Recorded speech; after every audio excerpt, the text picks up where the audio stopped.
I never thought one act of kindness would be the spark that burned down the lies around me. My name doesn't matter as much as the scars I carry, but for you to understand, know this.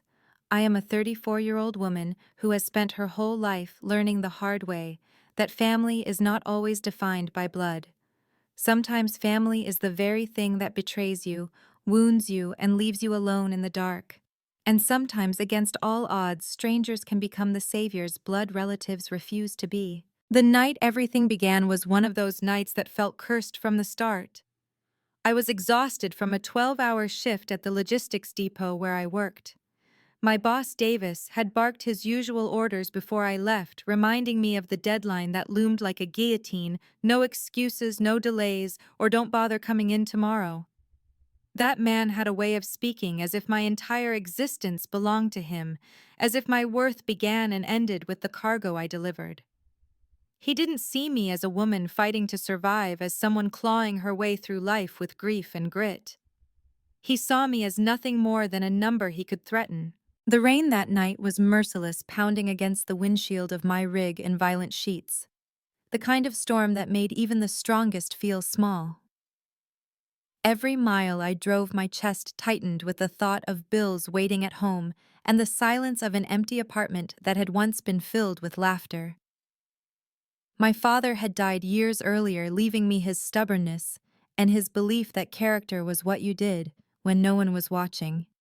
I clung to that memory like a lifeline, though the world around me seemed determined to prove him wrong. And then I saw them. Hazard lights flickered weakly on the side of the road, a dying heartbeat in the storm. A dark SUV sat stranded, its hood up, lifeless. A man stood outside, drenched and desperate, his arms waving wildly. My first instinct, trained by fear of losing my job, was to drive past. I could already hear Davis's voice in my head. "You stop, you're late. You're late. You're done." But just as I shifted lanes to pass, my headlights swept across the back seat of the SUV. A woman, a child, her face was pressed against the glass, eyes wide with fear. The child, no older than 6, sat buckled in a car seat, their tiny form trembling. The sight sliced through me. I slammed the brakes, my rig growling in protest, and pulled over onto the shoulder. My heart pounded with the knowledge that this choice, this single act of defiance, could cost me everything. But my father's voice echoed louder than Davis's threats. "Do what's right, not what's easy." The man rushed toward me, shouting over the storm, his words half swallowed by the wind. Their engine was dead. His phone had no signal. His family was stranded in the middle of nowhere in the dead of night with a storm that felt biblical. I didn't hesitate. I told him to get back in the car with his family while I hooked their SUV to my rig. My hands shook with cold as I fought with the tow chains, rain soaking me to the bone, but after 20 brutal minutes, I had them secured. The drive to the next town was slow, agonizingly slow, every second, pulling me further away from my deadline and closer to certain ruin.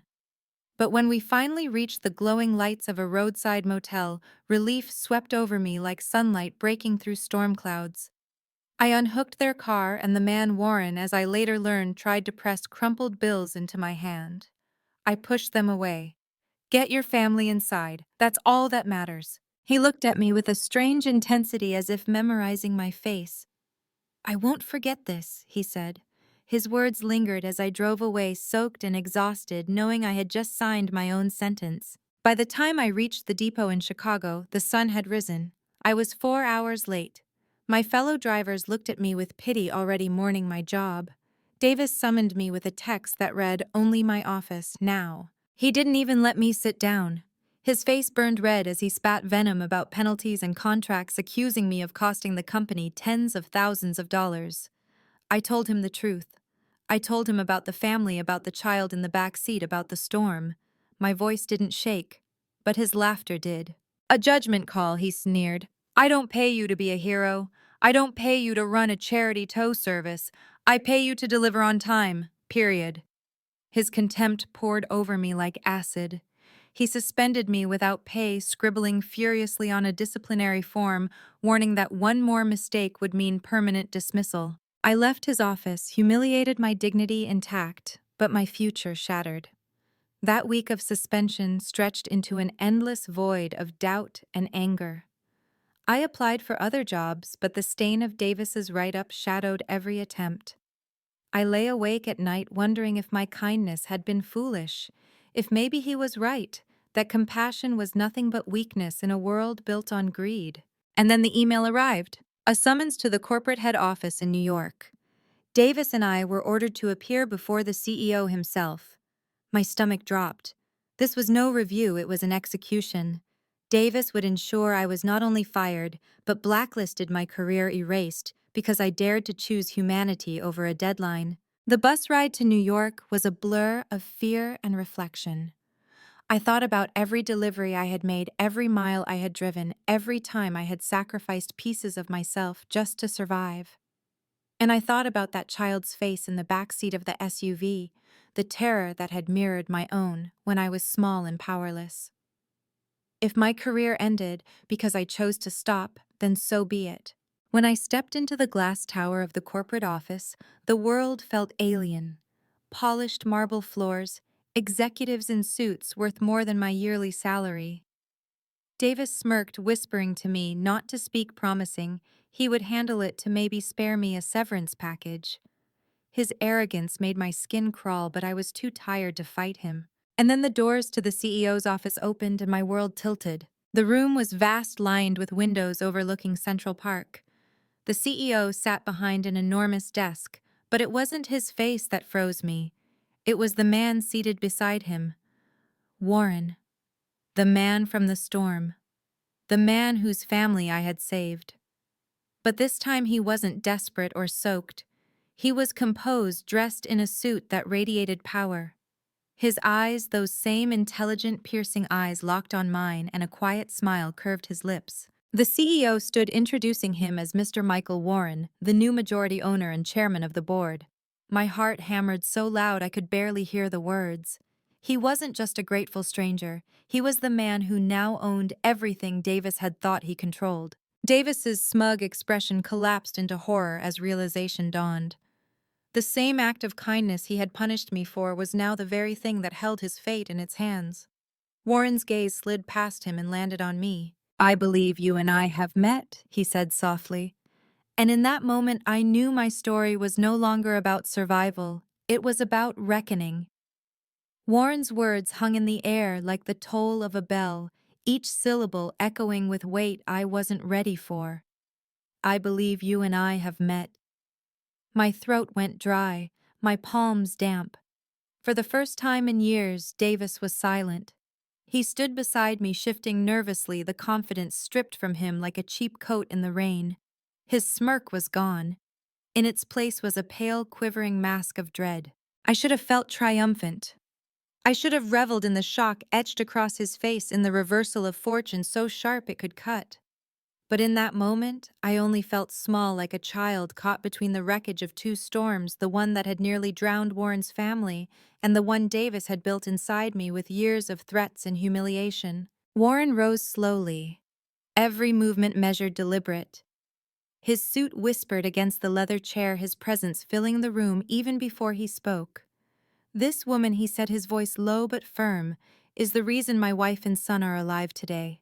In the middle of a storm, when no one else would stop, she did. And she asked for nothing in return." Gasps rippled through the room. Executives exchanged uneasy glances, their pens stilled over their notepads. Davis coughed, his voice strangled. "With all due respect, Mr. Warren, she abandoned her delivery route. She cost the company tens of thousands. Her actions saved lives," Warren cut in sharply. His gaze snapped to Davis, and I swear the temperature in that glass office dropped 10 degrees. "What is a shipment worth, Mr. Davis, compared to a child's life? Tell me." Davis's lips parted, but no words emerged. His jaw worked uselessly, like an engine turning with no spark. I had never seen him powerless before. It was like watching a predator lose its teeth. Warren turned back to me. His eyes softened, though the intensity never left them. "I owe you more than thanks," he said.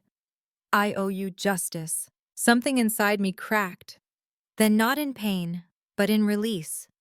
For so long I had carried the weight of injustice, silently believing the world rewarded cruelty and mocked kindness.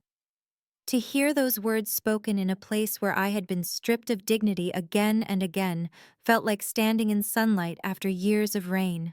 The meeting spiraled quickly after that. Warren asked for every detail of my suspension, every false charge Davis had written against me. He listened intently, his jaw tightening with each revelation. Davis stammered, through excuses tried to frame me as insubordinate, unreliable, reckless. But each word dug his grave deeper. Warren had already seen who I was on that stormy road. His truth and mine aligned, and no amount of corporate spin could erase it. By the end, Davis was dismissed from the room like a servant who had overstepped. His protests echoed down the hall, desperate, pathetic. And I was asked to stay. When the door shut behind him, Warren leaned back in his chair, his gaze locked on mine. "Do you know what it means?" he asked softly, "to be tested by storms?" I swallowed hard. My voice came out as a whisper. "It means you find out who you really are." A faint smile tugged at the corner of his lips. "Exactly. You didn't just prove yourself that night. You proved what this company should value: integrity, compassion, courage." He paused, studying me with a depth that made me shift in my seat. "I need people like you, not men like Davis." I didn't know what to say. My whole life I had been told I was replaceable, disposable, too stubborn to survive in a world that prized obedience over honesty. And now, sitting in the office of the most powerful man I had ever met, I was being told the opposite. It felt unreal, like waking from a nightmare only to realize the nightmare had been my life until now. Warren asked me to join his personal operations team, a position far above anything I had ever dreamed of. "I don't offer this lightly," he said, "but I've learned that the people who act selflessly when no one is watching are the ones I want beside me when everyone is watching." I wanted to scream yes, to leap into this new life without hesitation, but a part of me hesitated. Could I really step into this world, his world, without losing myself? Could I stand among suits and skyscrapers and still be the woman who stopped on a dark road to help a stranger? As if reading my thoughts, Warren leaned forward. "Don't change who you are," he said quietly. "That's the very reason I need you." The offer lingered in the air, heavy with promise and peril. I left that office that day with more questions than answers. Davis's fury followed me like a storm cloud. I could feel it even from a distance. Men like him don't go quietly. They plot, they wait, they strike when your guard is down. And I knew in my bones he wasn't finished with me. But for the first time in years, I wasn't afraid. I walked out of that tower into the chaos of New York streets, with my head high, the folder of job details in my hands, and the echo of Warren's words in my heart. "I need people like you." That night, as I sat in the cheap motel, I could barely afford staring at the city lights through a cracked window. I realized something profound. The storm had tested me, yes, but it had also tested them. Davis had chosen control. I had chosen compassion. And Warren had chosen to remember. Still shadows gathered in the corners of my mind. I could almost hear Davis's voice, low and venomous. "You think you've won. You have no idea what war you've started." And maybe he was right. Maybe this wasn't the end of my suffering, but the beginning of a different kind of battle. One fought not on highways or in storms, but in boardrooms and contracts where betrayal wore a suit and revenge wrote itself in ink. I knew then that my story was far from over. The days that followed were a blur of phone calls, signatures, and whispered disbelief. Me, the woman Davis had humiliated, the driver he had threatened with termination, was suddenly being courted for a role I could scarcely imagine. Warren's team arranged my transfer paperwork with speed that felt almost military. For the first time, the company spoke to me not as an expendable worker, but as someone of value. Yet beneath that strange new respect, I could feel the undercurrent of hostility. Davis's allies in the depot glared at me with thinly veiled contempt. To them, I was the traitor who had dared to rise above my station. On my final day before leaving Chicago, I returned to the depot to clear out my locker. The air was heavy, the silence oppressive. Davis wasn't there. His office had already been emptied out, but his shadow lingered in every sneer, in every muttered word that stopped when I entered the room. I could almost hear him in the walls, a warning. "This isn't over." Not by a long shot. I kept my chin up, though my chest burned with unease. My father's old wrench, which I always kept tucked away in my locker, fit cold and solid in my hand as I packed my things.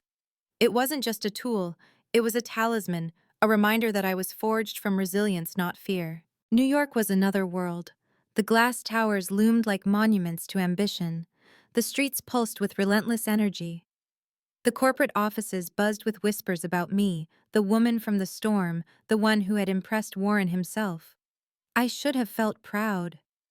Instead, I felt like I was walking through a maze of mirrors, every reflection of myself fractured between gratitude and suspicion. Warren greeted me with a warmth that disarmed me.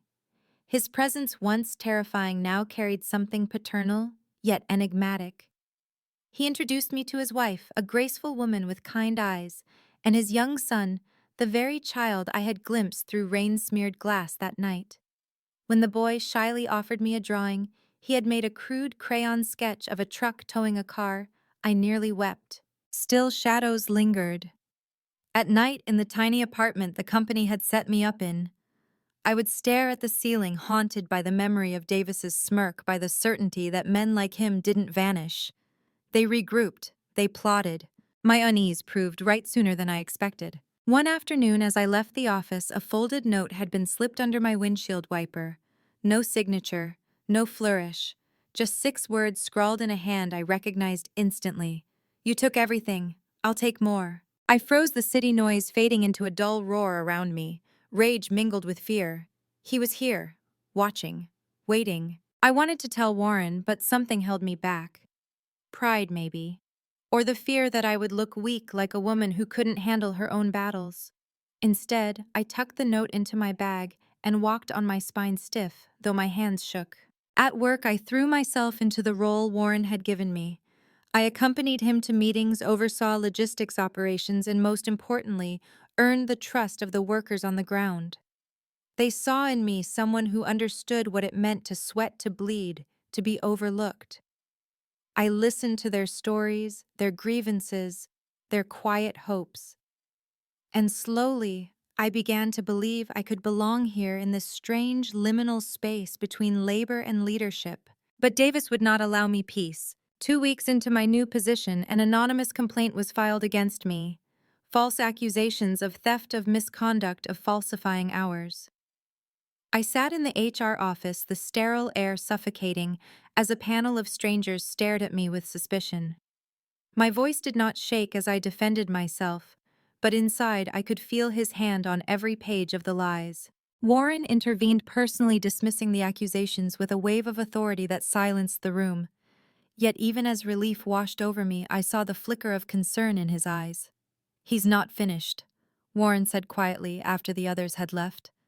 "Men like that, power stripped away, become desperate." His gaze hardened. "Be careful." The warning rang in my ears long after I left his office. It was around then that I began noticing inconsistencies in company files, contracts signed under Davis's tenure that didn't add up, shipments rerouted without explanation, accounts that bled money into silence. At first I thought it was coincidence, but the deeper I dug, the clearer it became. Davis had left behind more than threats. He had left a web of corruption, and somewhere within it his hands were still pulling strings. The discovery left me sleepless, torn between fear and resolve. If I exposed him, I risked becoming his target in ways I couldn't predict. But if I stayed silent, I would become complicit in his deceit. One night, staring out at the city lights, I remembered the storm, the child's face pressed to the glass, my father's voice reminding me, "Do what's right, not what's easy." And I knew I had no choice but to fight. This was no longer just about my survival, it was about justice, about ending the cycle of cruelty that men like Davis thrived on. The storm had tested me once. Now a greater storm was coming. I began to keep records quietly, obsessively, as if each page might one day be the shield I would need to survive. Every late-night entry in the system, every suspicious reroute, every unexplained gap in accounting, I copied it all.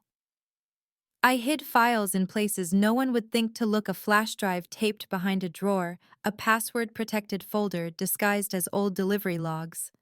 Each time my fingers typed another line of evidence, I could almost feel Davis's shadow leaning over me, breathing down my neck. But alongside the fear, something else took root, a steady fire. For years, I had been told to keep my head down, to obey, to endure. Now, for the first time, I had the power to fight back, not with fists or rage, but with truth that couldn't be erased. The breaking point came late one Friday evening. The office had emptied its polished halls, eerily quiet. I lingered at my desk finishing a report when I noticed the reflection in the glass wall movement that didn't belong. My heart thudded as I turned. A man stood just beyond the threshold watching me. Davis. He looked thinner, frayed at the edges, but his eyes burned with the same poisonous certainty. He stepped inside without invitation, his voice low and venomous. "You think you've won," he hissed. "You think Warren's protection makes you untouchable. But you forget I built this system. I know where its cracks are. And when it falls, you'll be buried in the rubble." I forced my voice to stay calm, though my pulse hammered in my ears. "You don't scare me anymore." A cold smile twisted his lips. "You should be scared. You took my power, so now I'll take yours, piece by piece, until nothing is left." He leaned close, his breath sour, his words seared into me. "Watch your back, sweetheart. Storms don't last, but floods wash everything away."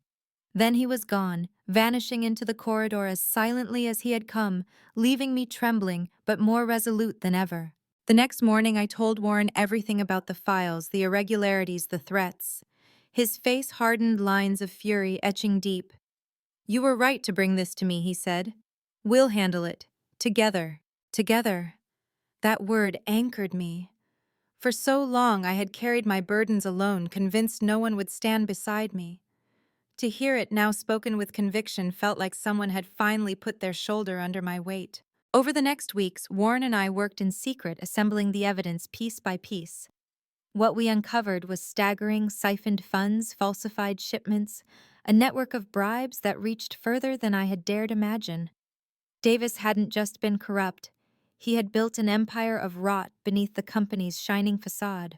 And yet for every document we gathered, for every truth we unearthed, the danger thickened. My apartment was broken into one night, though nothing was taken. I found my tires slashed outside the office. Anonymous emails flooded my inbox, each one dripping with threats more sinister than the last. Fear should have broken me.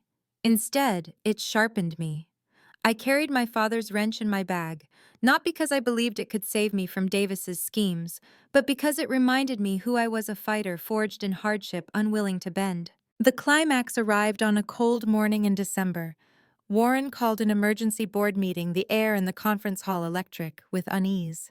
Executives shuffled in, whispering, their eyes darting between me and the folder clutched in my hands, the culmination of weeks of sleepless nights and relentless courage. Davis was there too, seated smugly at the far end, as if daring us to try. His confidence dripped like oil, slick and suffocating. When Warren opened the floor, Davis launched into a performance of indignation, painting himself as the victim of a vendetta, accusing me of fabricating lies to cover my incompetence. But then Warren nodded to me. My legs shook as I rose, the folder heavy with truth. Page by page, I laid out the evidence: forged signatures, phantom shipments, bank transfers routed through shell companies. Gasps rippled through the room as the rot was exposed, undeniable. Davis's face twisted, rage cracking through his mask. "Lies," he bellowed, slamming his fist on the table. "She's nothing. A lowly driver who got lucky in a storm. You're going to believe her over me." My voice did not waver. "Yes," I said simply, "because the truth doesn't need titles or power. It speaks for itself." The silence that followed was deafening. For the first time, Davis's voice carried no weight. His empire of intimidation crumbled brick by brick under the crushing gravity of his own corruption. When security escorted him out, he shot me one last look, pure venom, a promise of vengeance. But behind his fury, I saw something else: defeat. As the doors closed on him, a strange calm settled over me. For years, storms had defined me, battered me, tested me. But now I had become the storm, the reckoning that washed away the lies. Still, I knew this wasn't the end. Davis's threats lingered, echoing in my mind. People like him don't disappear quietly. But for the first time, I wasn't afraid. because I had faced the flood and I was still standing. When Davis was gone, escorted out under the watchful eyes of security, the boardroom air shifted. It was as though the walls themselves exhaled, finally freed from the suffocating weight of his arrogance. Yet even in his absence, I could feel him like a storm cloud receding beyond the horizon, but still heavy with rain, promising it wasn't finished. The board members murmured among themselves, some ashamed they had once aligned with him, others already rewriting their loyalties in real time. Warren sat still, his fingers steepled, his gaze fixed on me. When the room fell quiet again, he spoke not to them, but to me. "You've done more than expose corruption," he said. "You've reminded us what integrity looks like." The words washed over me like warmth I hadn't felt in years, but they also cut deeper than I expected. Integrity. It had cost me jobs, friendships, relationships. It had left me bruised and alone so many times. Yet here it was, lifted up as my greatest strength. For the first time, I felt the sting of my scars soften into something like pride. Still, I wasn't naive. I knew that victory in a boardroom didn't erase danger in the world beyond it. Davis was humiliated, cornered, stripped of power. And men like him were most dangerous when they had nothing left to lose. That night, back in my apartment, I sat by the window with the city sprawled below me like a restless animal. The lights blurred through the tears I hadn't let fall in the meeting. I thought of my father again, how he'd worked until his knuckles bled, how he'd told me that storms weren't there to break us, but to shape us. I whispered to the empty room, "Am I shaped enough now, Dad? Or is there more coming?" The answer came not in a voice but in the low hum of my phone vibrating across the table. A message. No name, no number, just 3 words, "This isn't over." My stomach turned cold, but my spine stayed straight. I deleted nothing. I saved everything. If Davis wanted to haunt me, he would leave a trail of his own malice that I could hold up to the light when the time came. Days stretched into weeks, and though the threats lingered like smoke, life inside the company transformed. I wasn't invisible anymore. Workers in the warehouse sought me out with problems knowing I would listen. Executives invited me to strategy meetings where my perspective as someone who had lived the grind carried weight they hadn't considered before. For the first time, my voice filled rooms where I once would have been silenced. But power is a double-edged gift. With every new responsibility came whispers. Some colleagues resented me, muttering that I had only risen by luck or by Warren's favor. Others tried to draw close, their smiles too polished, their flattery too practiced. I walked through hallways aware that not every hand extended toward me was meant to help. Some were measuring, waiting, testing my footing. Through it all, Warren remained steady. He invited me often to his office, not to lecture, but to ask. He wanted my thoughts on contracts, on operations, even on people. It felt strange, almost surreal, to have a man of his power value my perspective as if it were equal to his. One evening, after a long discussion about restructuring the logistics chain, he said something that caught me off guard. "You remind me of myself when I started," he said. "Hungry, angry, unwilling to bow to anyone who hadn't earned my respect. That kind of fire will either consume you or it will carry you further than you ever imagined." I didn't know how to answer. A part of me wanted to believe I was on that second path. Another part feared the first. The truth revealed itself sooner than I expected. It was a Friday night when I received the call. Warren's wife. Her voice shook. Their son's school bus had been followed for days. A man seen near the property lingering too long, always gone before security could confront him. The police had been notified, but she was terrified. My heart seized. I didn't need a name to know. Davis. I drove to their estate that night, my father's wrench tucked into my bag, as if it could ward off the darkness. The mansion loomed like a fortress, but even fortresses have cracks. Guards patrolled the grounds, cameras blinked from every corner, yet the air felt brittle, fragile, as if danger prowled just beyond the reach of the lights. When I entered, Warren met me with a rare vulnerability in his eyes. "He's escalating," he said simply. "He's no longer after you alone. He's coming through us to break you." Something in me hardened. I had endured Davis's cruelty when it was only my livelihood at stake. But to endanger a child, the same child I had once saved in that storm, that was a line that turned fear into fury. I looked Warren in the eye, my voice steady. Then we stop him. Not just his threats, not just his schemes. We end his hold once and for all. For the first time, Warren smiled grimly as if he'd been waiting for me to say it. Then we moved together. And in that moment, I knew the final reckoning wasn't far. Davis had lit the fire, but I was the one who would carry it to his door. The night of my decision stayed with me like a vow carved into stone. I could no longer exist in the half-light between survival and fear. Davis had crossed into something unforgivable, the reckless endangerment of a child, the same child whose life had been spared that night on the storm-wrecked road. To remain passive would be to betray not only Warren's family, but myself. The following week was a blur of preparation. Warren's legal team dug deeper into the ashes of Davis's career, tracing shell companies and offshore accounts. I spent hours in the logistics bay with men and women who still whispered about Davis's friends. He wasn't working alone. Corruption never blooms in a vacuum. It thrives in shadows nourished by those who look the other way. And I was done looking away. Each night, I returned home to my apartment and updated a journal I had begun months earlier.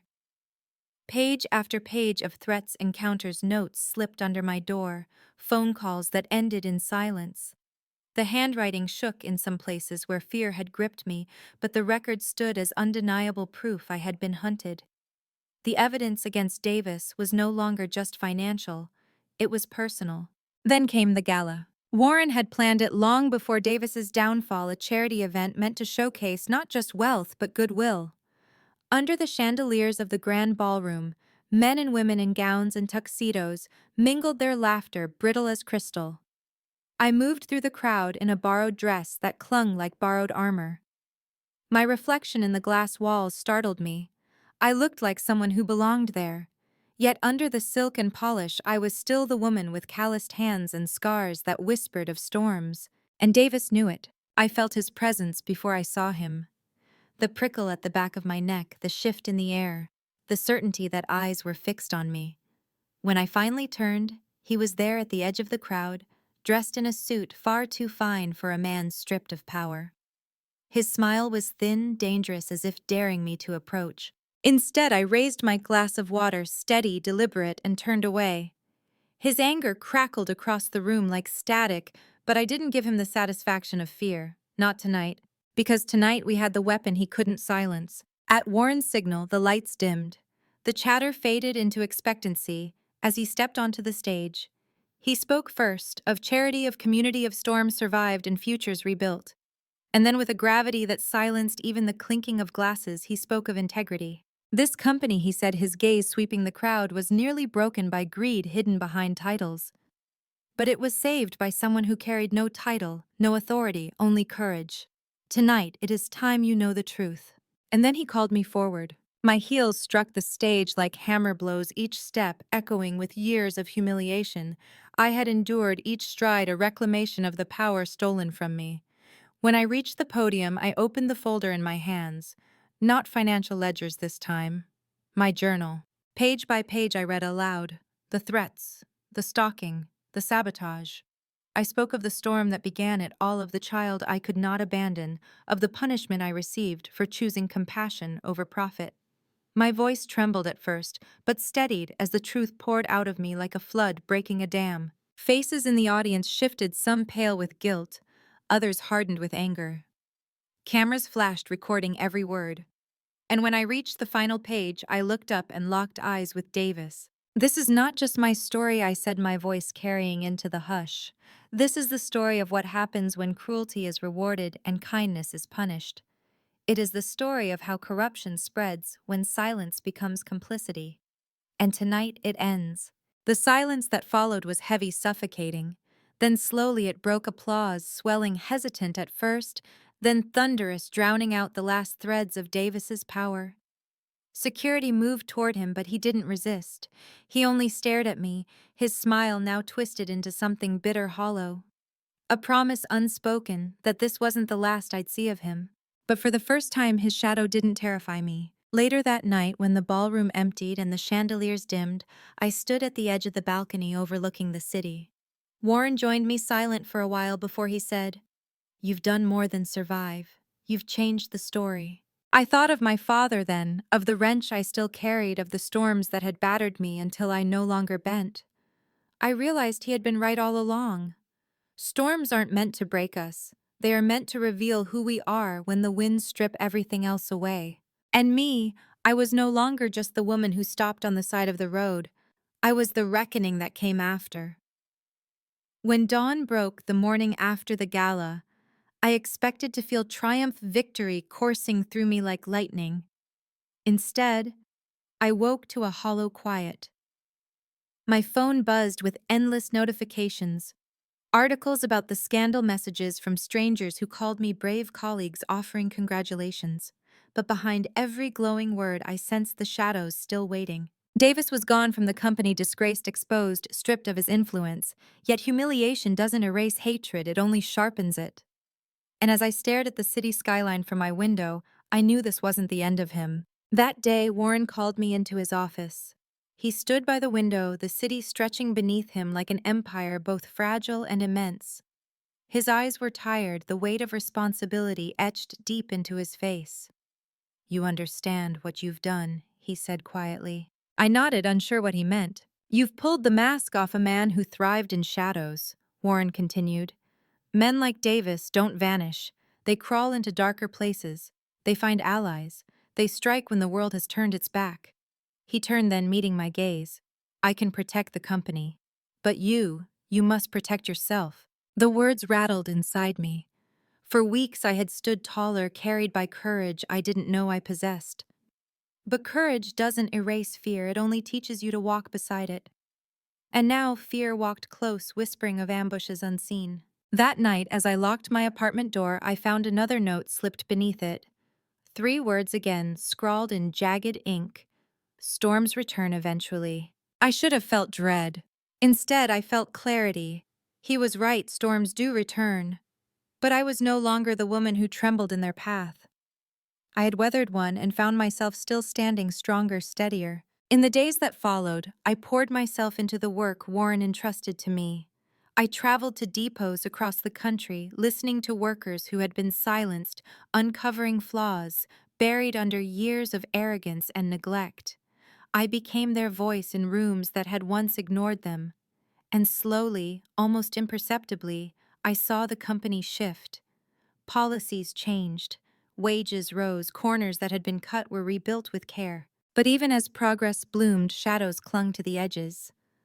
A car following me too many blocks. An anonymous voicemail, the sound of heavy breathing. My tires slashed again, this time outside a hotel. Each act was a reminder Davis wasn't finished. Then came the night everything turned. I had just returned from a trip when I found my apartment door ajar. My chest tightened. Inside, the lights were off, but I could feel the disturbance, the air too cold, the silence too deliberate.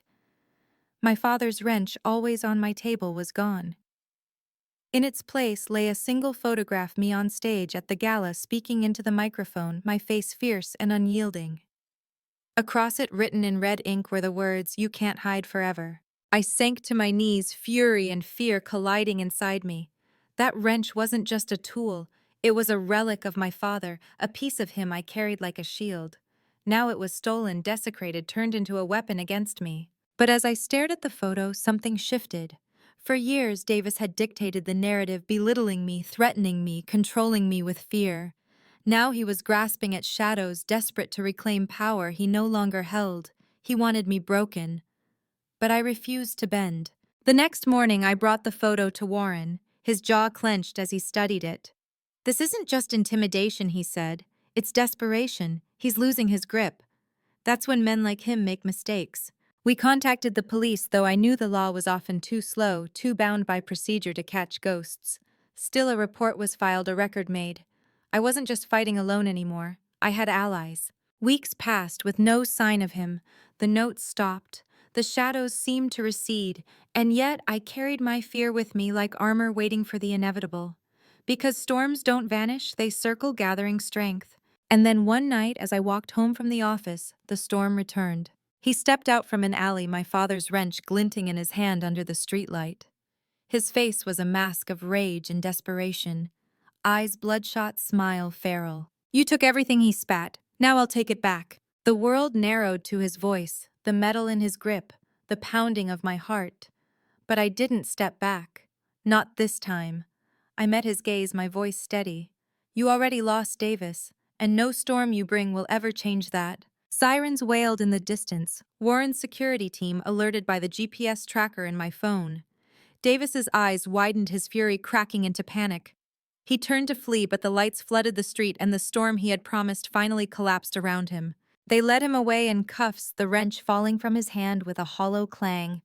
I picked it up, holding it close, the weight of it anchoring me once more.